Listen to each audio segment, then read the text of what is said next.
Growing up in an Asian household, discipline was a trait that was forcefully drilled into me. As a kid, I had many chores I had to do around the house. Water the plants, wash the cars, take out the trash, all the standard stuff, things that I didn't really want to do, but I did it anyways. Unfortunately for me, I was a rather forgetful and clumsy kid, and try as I may, sometimes I would simply forget to do a task or not complete a task to the degree that it was expected. And every time that this happened, I was punished for failing to stay disciplined. Now, the punishments weren't necessarily physical in nature, it was something worse, much worse. It was a punishment of removing fun from my life. Every time I made a mistake, my parents would quote-unquote ban me from doing activities that were fun or exciting in my life. Things like watching television, reading comic books, or playing video games. It was a miserable experience and it can sometimes last for weeks on end. In time, while it was effective at making me do all these chores, I resented the feeling of having to do so. Discipline became intertwined with avoiding punishments, and I took these lessons throughout my 20s. Now that I'm in my 30s, however, my relationship with discipline has changed. I found a more sustainable, consistent, and most importantly, enjoyable way to actually go about this, which I want to share with you in this video. Hey, what's up you guys? My name's Christian. I'm a certified occupational therapist, and on this channel, I break down the lessons that are helping me level up in life through one problem at a time. And today's lesson is all about discipline. Throughout my adult life, I made the mistake of thinking I had to sacrifice fun to stay disciplined. It never really crossed my mind that I could have fun while being disciplined. The problem with discipline is that many people feel that they have to force themselves to do something. They have to force themselves to go to the gym. They have to force themselves to maintain their diet or study or whatever it is. But when you really think about it, don't you think that if you had fun doing the thing, you wouldn't really have to force yourself to do so? The perspective of how you approach the task matters. I like to think of discipline like how I play a game. And in every game, there are three elements that makes a game fun. The first is the leveling up process where you're gaining skills and experience to get better at the game. Second is the challenge that makes it exciting and fun to play the game. And third is the reward that makes everything really worth it and really ties the whole game together. For many people, whenever they're playing any sort of game or they're trying to stay disciplined, they're only focused on the reward. But what we need to understand is that all aspects of it actually make the game fun. Think about it. If there's no leveling up or actually, gaining the skills and experience in the game, then obviously you're not going to progress in the game to get better at it. And on the other hand, if there's no challenges or obstacles to actually overcome, then the game becomes a really, really boring one. We want to enjoy every aspect of it, including the challenges that comes along with playing the game. So when it comes to the topic of discipline, you need to understand that you need to reframe how you see challenges. Because the problem with discipline is that when we're approaching a task that we don't really want to do, we're approaching it already feeling that we don't really want to be there. We don't really want to do it and we have to force ourselves to go through it. But if we're able to reframe challenges in a way that we feel excited to actually tackle it, actually enjoy the process of getting better at doing the thing, then it becomes something a little bit more exciting to go through. And the key to do this is that you want to make sure that you're tailoring the challenge to what your skills are. If you're doing a task that's much too difficult for you, then you want to make sure that you're reducing the difficulty of the task. And on the other hand, if you're doing a task that is way too easy for you and you're not really mentally stimulated, you need to increase the difficulty of the task. The key is to find that sweet spot where you actually enjoy going through the difficult parts of the game in order to keep on sustaining doing the thing. Moving on to the next point, just because you're having fun staying disciplined doesn't necessarily mean you followed through it. In order to increase your chances to stay disciplined, you have to create a strategy in order to do so. I personally found 3 different strategies that have helped me stay more disciplined that you can try out for yourself.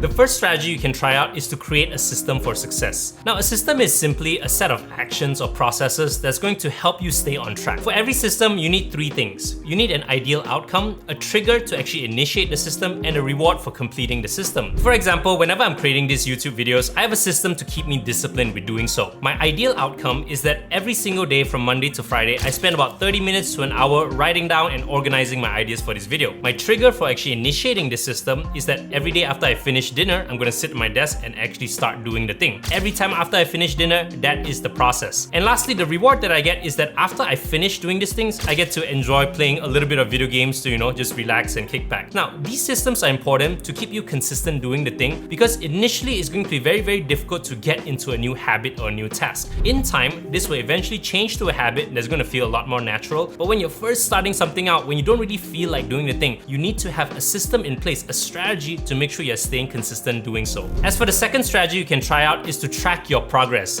Now, there's a saying in the business world that you can't really improve things that you don't measure, and the same thing goes for discipline. If you're not keeping track of how disciplined you're staying to something, how disciplined you are sticking to a certain thing, then you're not really going to get better at it. Now, there are many ways to do so. You can come up with a really simple checklist or a box where you can tick every time you actually complete a certain task. Like for example, if you want to go to the gym 3 times and you miss a particular day, you make sure you track that you did miss that particular day. And the idea of doing this is that when it comes to the next week and you look back at the previous week, you need to question and ask yourself, why did I miss that particular day? Was it because something went wrong in my schedule? Something kind of threw me off my game? Was I just simply lazy, tired? And once you start to delve into this a little bit more, you can come up with particular ways and interventions to actually fix the thing to continue moving forward. Because understand that discipline is extremely difficult to stay consistent with. If you want to keep on improving at something, you need to make sure you're constantly trying to improve at the thing. Unless you're continuously tracking your progress, you're not going to make the moves necessary to improve at doing the thing. Lastly, the third strategy you can try out is to simply just make the thing easy. If you're trying to get disciplined at doing something, make it as easy as possible so you don't really fail at doing so. It's all about building momentum, especially at the start. I personally do something called the 1% rule. Like if I had to write 30 minutes to an hour and I was so tired, I didn't want to do it at all, it was a really rough day, I tell myself that even though I didn't want to do it, I would at least just do 5 minutes of it. Just do a little bit, because just sticking to your rule of actually,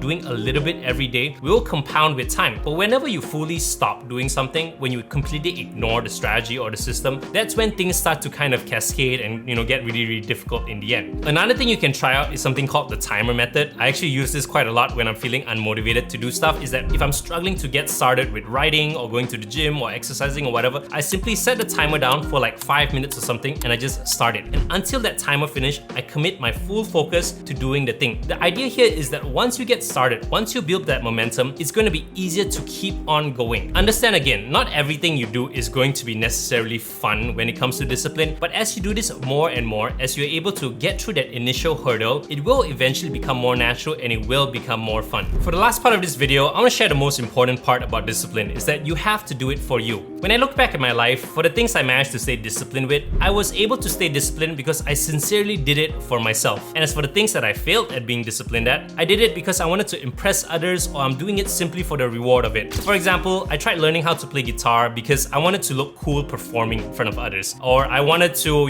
exercise and get those six-pack abs because I wanted to look sexy and impress other people and have them fawn over me. All these really shallow things aren't really sustainable for the long term. In order to truly be disciplined, you have to do it because you yourself want to achieve the results. What you need to understand is that the main problem, the main challenge of being disciplined is motivation. If you're able to master motivation, then you're able to maintain discipline for the long term. And when it comes to motivation, there are two types of it. There's extrinsic motivation and there's intrinsic motivation. Extrinsic motivation is where you're motivated by external factors, things like avoiding punishment, getting a particular reward, impressing other people. These things can be powerful in the short term, but it's not going to be sustainable. Eventually, you will run out of fuel. Your goal is to use more intrinsic motivation, where you're doing it for the growth, for the progress, for the joy of doing the thing itself. When you're disciplined enough to do things this way, that's when you truly will see success. I personally found when I created all these YouTube videos, I started off by just simply doing it because I wanted to get a lot of views, a lot of subscribers, and while it was powerful at the start, I eventually found it very difficult to keep on doing the thing. Nowadays, I'm making YouTube videos because I personally love doing it, because I found that as I'm making these videos, I'm learning things out, I'm sorting the ideas out in my mind, I'm able to hopefully help other people who's listening to this, and that makes me intrinsically motivated to keep on doing the thing. So staying disciplined making these videos has become a lot easier compared to when I first started off, and that's kind of when I'll get it to you. And lastly, it's very important that you keep promises that you make to yourself, because those are the most important types of promises. Whenever you tell yourself like, hey, at this particular time, I'm gonna do this particular thing, it's important that you follow through with that thing. It might not be perfect and you might not be able to do it all the time, but you need to at least make an active effort, a conscious effort